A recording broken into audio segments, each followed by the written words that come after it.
Gargamuni, Nanda and Yashoda understood who Krishna was. But every time they'd look at him, every time they'd hear his name, every time they'd think of him, their motherly and fatherly love would become so overwhelming that they would completely forget about the words of Gargamuni.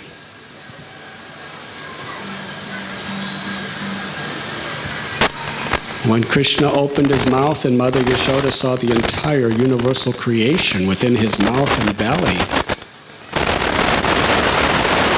at first she was thinking,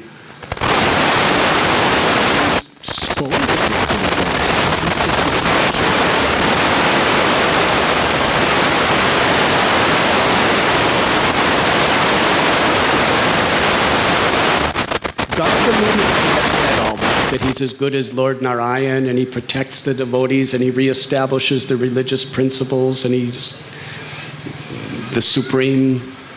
But what does Gargamuni know? When Krishna's hungry, he cries, and only I can pacify him by giving food. When Krishna's scared, when there's thunder in the sky, he comes running to me, crying with tears in his eyes. He has to sleep next to me because he's so afraid. So what does Gargamuni know? I know who Krishna is, and Krishna knows who I am, and that's all I know. That's all I need to know. This is the Brijabasis. Even though Nanda Maharaj revealed this to the Brijabasis, still, because of their love for Krishna,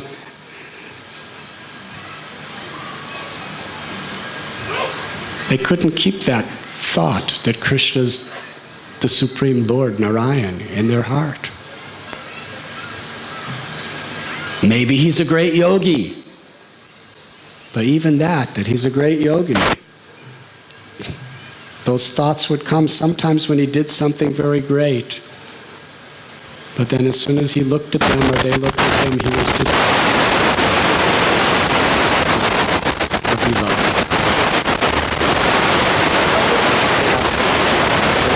Such superhuman things, but at the same time, he'll run out when he's afraid, and he'll steal butter when he's hungry, and then when he's caught, he'll tell lies. He'll say, I didn't do it. How can the absolute truth tell lies? Therefore, he cannot be the absolute truth. That's the highest understanding. The next understanding, until you become completely perfect, is that the absolute truth, whatever he says, is absolute truth. And what may appear to us as a lie is actually the truth. How could Krishna steal anything when everything belongs to him?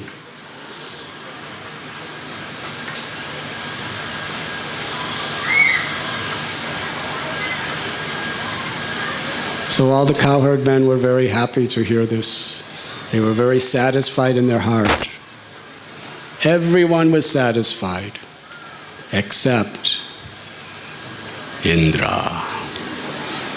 Now he realized that Krishna's God,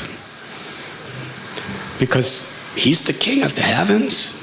He's a demigod. The only possible person that could defeat him is God himself. And I tried to destroy God and his devotees and his cows. Indra was bereaved in anxiety. He really made an aparad.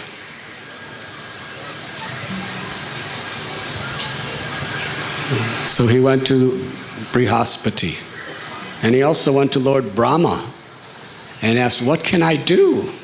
What can I do to atone for this offense? And they told him, when you make an offense to the Lord, only if a devotee prays to the Lord to forgive you will you be forgiven. Go to Surabhi. Krishna loves his cows. So he went to Surabhi, the mother of Surabhi cows. Now here's the king of heaven with his crown and his coming off of his magnificent throne, and he's going to a mother cow and explains his situation. And she says, "Come, we will go." So Indra sees Krishna. They come down to Vrindavan. And Indra is watching, and he's seeing Krishna, small 7-year-old boy, just walking around looking at things. And Krishna completely ignored looking at Indra, as if he was an insignificant blade of grass. Wouldn't even look at him. He did this for Indra's benefit. Then Surabhi approached Krishna, and Krishna lovingly looked upon Surabhi. And she said, "Indra has made serious offense, and he regrets it from his heart. He's come to you to beg forgiveness and to surrender. Please accept him."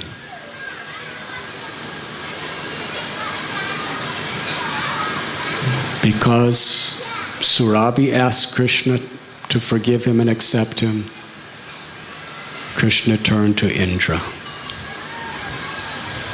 This is a common theme. Kaliya was a very poisonous asura. Krishna was about to destroy him. But when Krishna's devotees, the Nagapatnis, prayed to Krishna, "Please forgive him. He's humble now. He wants to surrender to you." Because of the prayers of the wives of Kaliya, who were devotees, Krishna accepted Kaliya. And Kaliya became a great devotee. In fact, sometimes when Garuda is busy doing something, Krishna goes somewhere riding on Kaliya. He's become Krishna's own personal carrier. Because devotees prayed for his deliverance. Jagai and Madhai, Sri Chaitanya Mahaprabhu had his Sudarshan chakra shining above his head, about to sever the heads of these two brothers. But it was the devotee, the original Guru, Nityananda Prabhu, who prayed, "Please forgive them. Give them bhakti." Lord Chaitanya said, "Because you are dear to Nityananda Prabhu, I forgive you. And I give you pure bhakti. Just chant the holy names and never do these offenses again."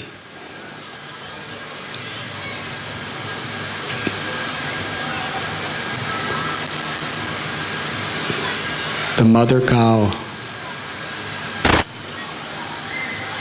She's not in a very prestigious position.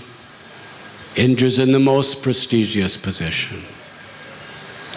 But he humbled himself to beg her for help. And due to her prayer, Krishna accepted Indra. Then Indra offered prayers. Krishna wouldn't listen to the prayers until Surabhi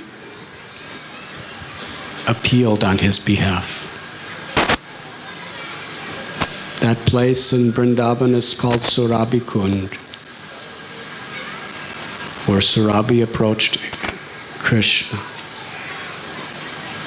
out of her mercy to Indra. Indra presented eloquent Sanskrit prayers, praising the Lord for his supreme position, exposing his own ignorance,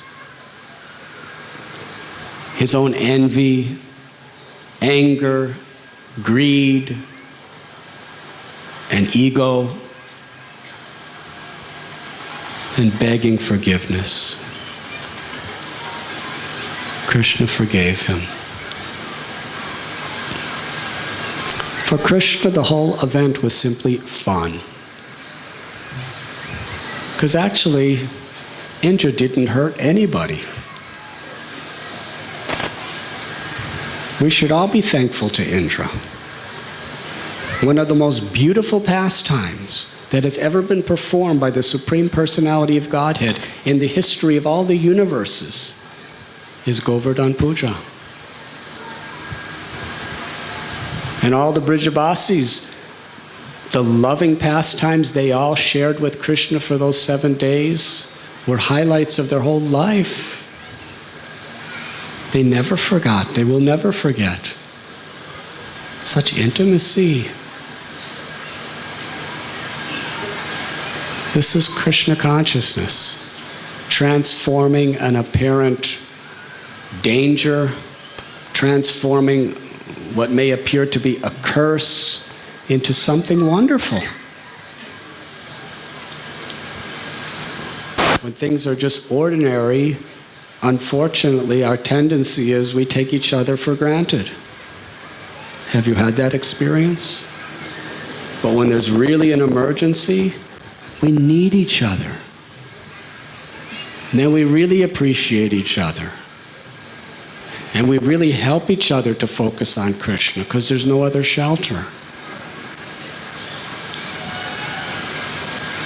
That is one of the great lessons of Govardhan Puja. Krishna forgave Indra, and Indra returned to his abode. But first, Indra wanted to establish for all the other demigods to see that Krishna, you are the real Indra. Indra means Lord. Indra was thinking, he's the Supreme Lord. Now I want to establish for everyone that you are the Supreme Lord. You are my Lord and everyone's Lord. So his elephant Airavata brought water from the Akashganga, the celestial Ganges of the heavenly worlds, to do Abhishek for Krishna, to coronate him as the Lord of all lords. And there was a beautiful ceremony. The wives of the rishis, Ananta Shesha, Lord Brahma, Lord Shiva, the 4 Kumaras, Narada Muni, Vayu and Agni, Surya, all the great rishis, they all assembled just near Govardhan Hill. And they performed the coronation ceremony for Krishna. Surabhi bathed Krishna with her pure ambrosial milk. Indra performed his Abhishek with the Akashganga waters. They performed Arti with celestial paraphernalia. And Surabhi and Indra proclaimed Krishna's name to be Govinda. Govinda, one who gives pleasure to the earth, to the cows, and to the senses. And that place today, where that coronation of Krishna is called Govinda Kund.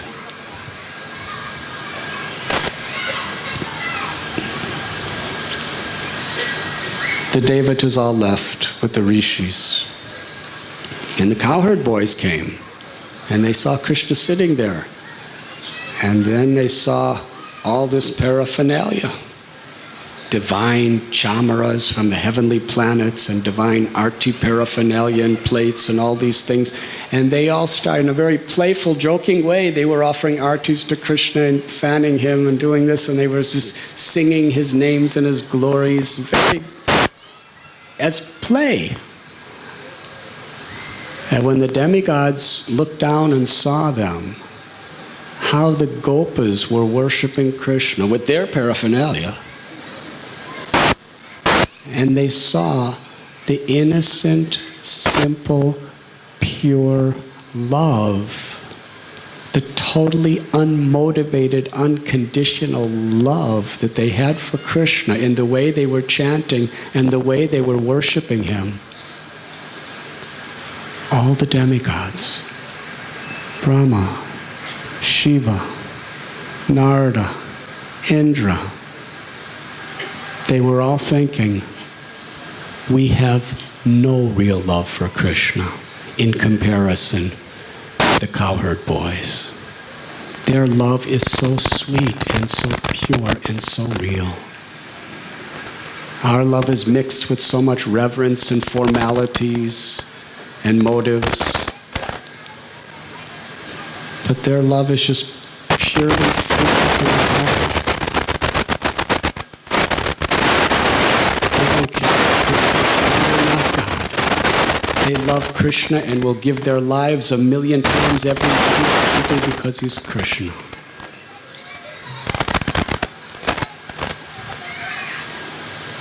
Then the older Brijabasis came. Nanda and Yashoda, they heard this too. They asked, where did this magnificent paraphernalia come from? What's happening?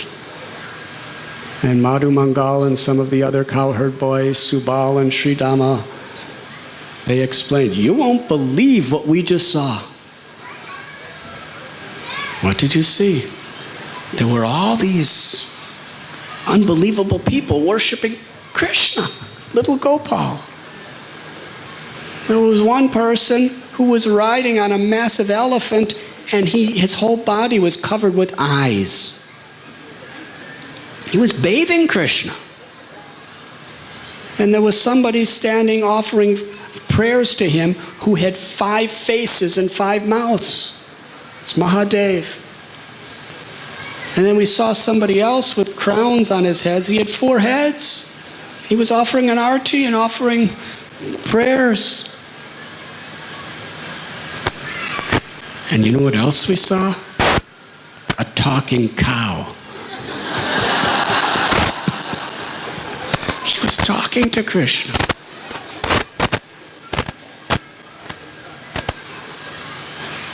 And the cowherd men were thinking of these children, what do we understand about what they say? And then Nanda and then Yashoda Mai came and she began to offer the arti, and Nanda Maharaj and all of them. And they all proclaimed, Krishna, you are our Indra.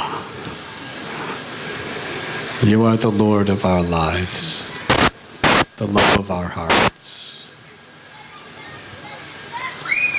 This is a brief summary of Sri Govardhan Puja.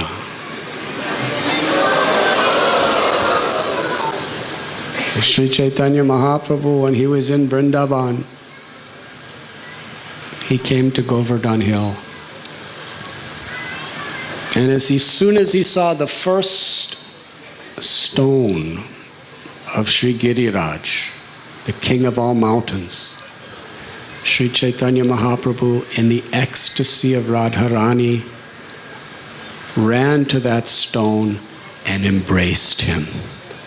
Embraced him with so much deep affection and devotion, and his eyes were streaming tears of love.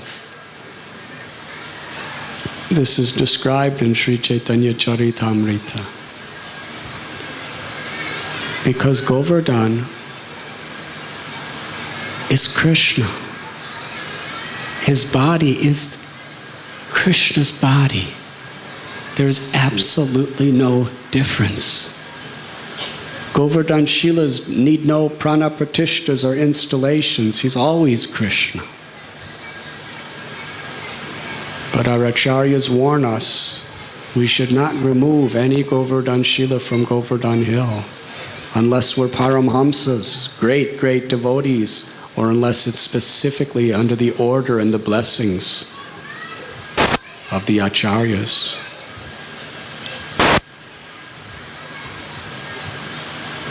Sri Chaitanya Mahaprabhu was seeing Krishna's threefold bending form. He was seeing all of Krishna's opulences in each of the Shilas of Govardhan Hill.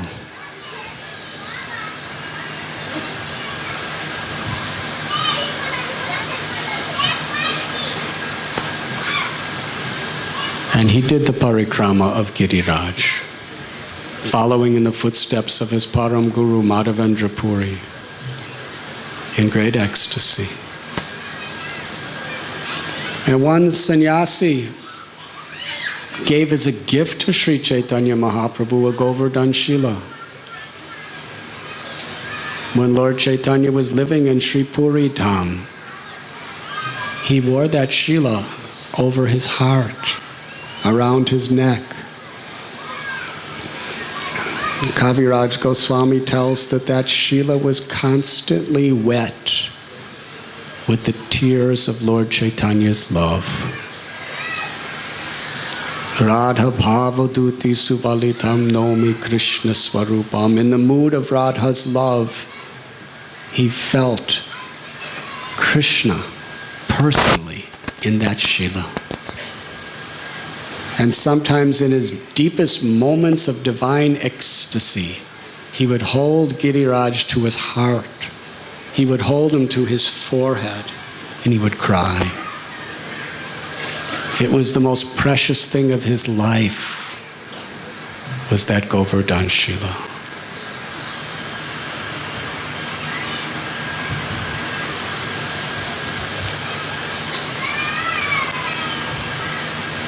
And sing Raghunath Das Goswami's pure and genuine humility,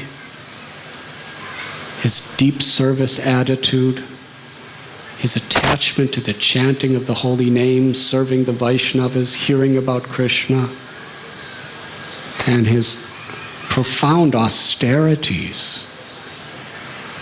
Raghunath Das Goswami performed his austerities for essentially two reasons. One, he was so humble. He didn't think himself worthy of just taking regular prasad.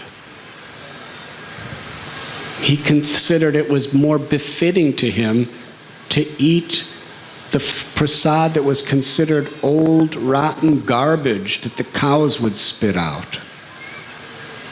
That was his humility. And also he performed these severe austerities so that he would not be in any way distracted by any forms of sense pleasure, so that he could focus 100% of his attention on meditating on Krishna, Radha and Krishna, through serving the Vaishnavas, through serving the servants of Lord Chaitanya, through hearing about Krishna, and through chanting the holy names.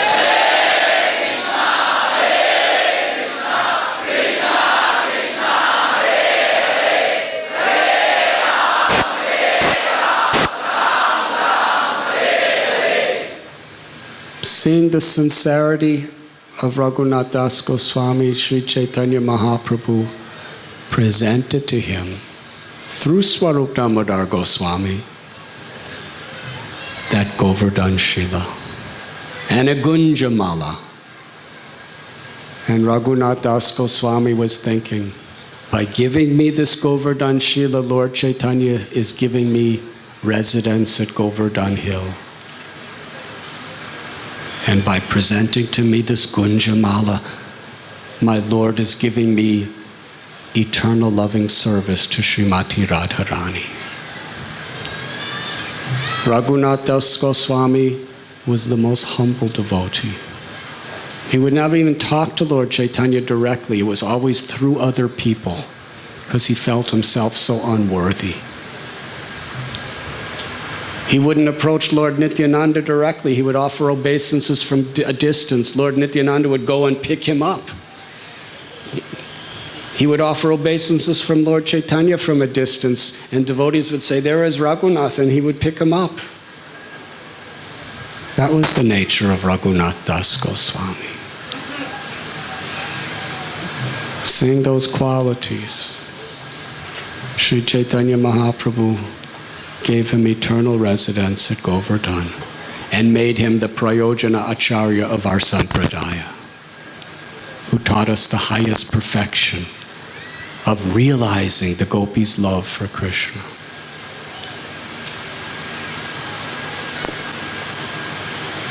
Sri Chaitanya Mahaprabhu has come to give us that gift. We are hearing Govardhan Lila. Chaitanya Mahaprabhu is giving us the opportunity to participate. in our original spiritual bodies, in these unlimited divine pastimes.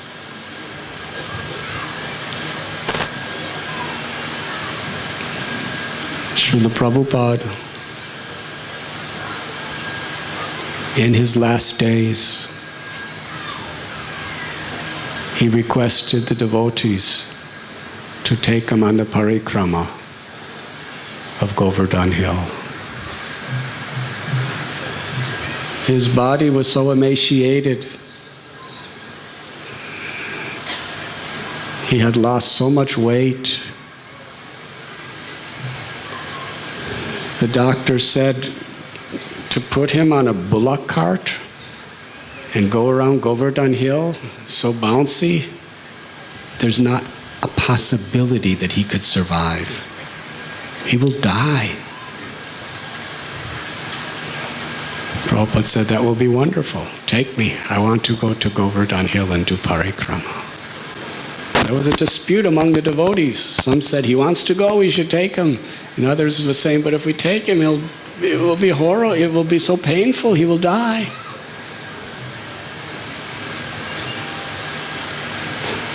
And Prabhupada's dear godbrother, Krishnadas Babaji, came to visit Prabhupada. And Prabhupada they had a very loving, affectionate relationship. And Prabhupada said about those devotees who were trying to dissuade him from going, he said, Babaji, you see how much they love me. And he decided not to go. But just by Prabhupada's will, he did go. And most of all, he showed us how dear, how sacred, how important Govardhan Hill is for all the Vaishnavas.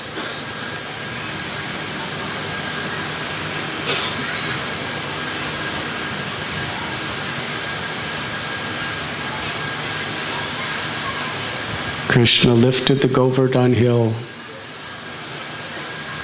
to protect his devotees,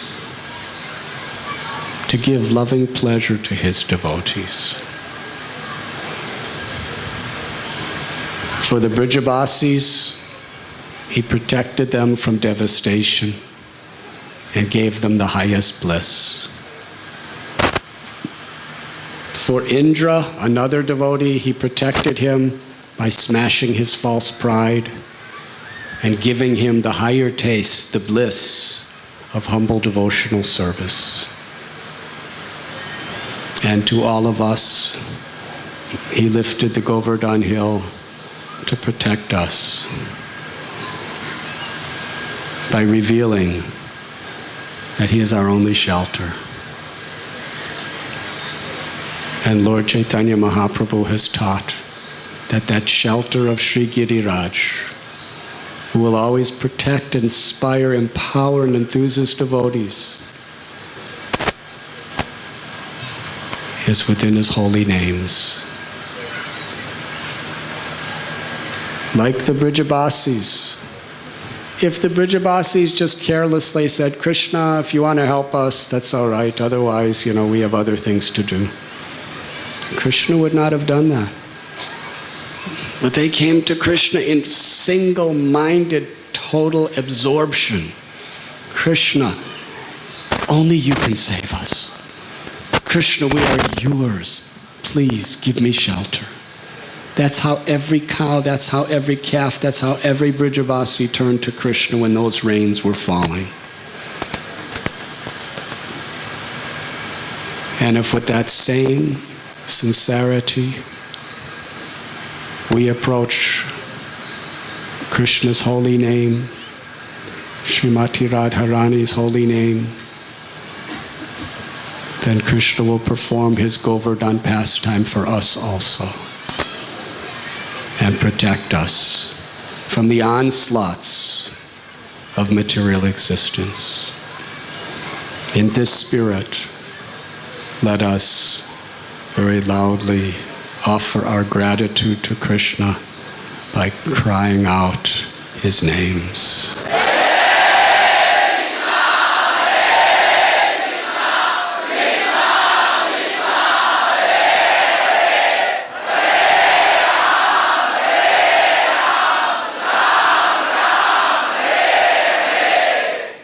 Shri Giriraj Maharaj ki jai. Shri Govardhan Dhari ki jai. Shri Radha Giridhari ki jai.